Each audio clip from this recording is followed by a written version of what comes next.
একবার প্লেস করলে 30 সেকেন্ড গরম হবে, যতবার পাঞ্চ করবেন 30 সেকেন্ড করে বাড়তে থাকবে। আচ্ছা আচ্ছা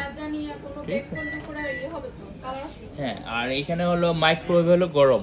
আচ্ছা আর যদি আপনি কেক গ্রিল করেন, এখানে গ্রিল দেওয়া আছে, যে গ্রিলে চাপ দিলে গ্রিল 1 2 3 4 আপনি যেটা করেন গ্রিল, বাংলা লেখা আছে ম্যানুয়াল, এটা পড়বেন, পরপর স্টার্ট বাটনে প্লেস করে জি গ্রিল 4 করবেন। এখন আপনাকে টাইম অ্যাডজাস্ট করতে হবে, উপরে প্লাসে চাপ দিলে টাইম বাড়বে, হুম মাইনাসে চাপ দিলে কমবে।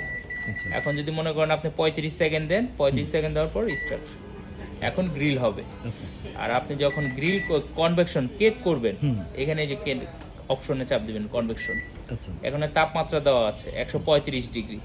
আপনি এটাকে বাড়াবেন, এই যে প্লেস করে বাড়াবেন, কততে করবেন, কেকে 50 বা 170, আপনি 170 করবেন, ফিক্সড করবেন আগে। হ্যাঁ, ফিক্সড করলেন, এবার টাইম আপনি অ্যাডজাস্ট করবেন কতক্ষণ কি টাইম দিবেন।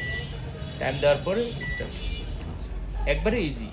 আর যে কোনো কিছু গরম করবেন, মাইক্রোওয়েভে চাপ দিবেন, এখানে যদি চাপ না দেন, এটা তাপমাত্রা সেট করে 100 ডিগ্রি, আচ্ছা আগে ফিক্সড করতে হবে, যে ফিক্সড করলেন তারপরে টাইম অ্যাডজাস্ট করবেন, স্টার্ট।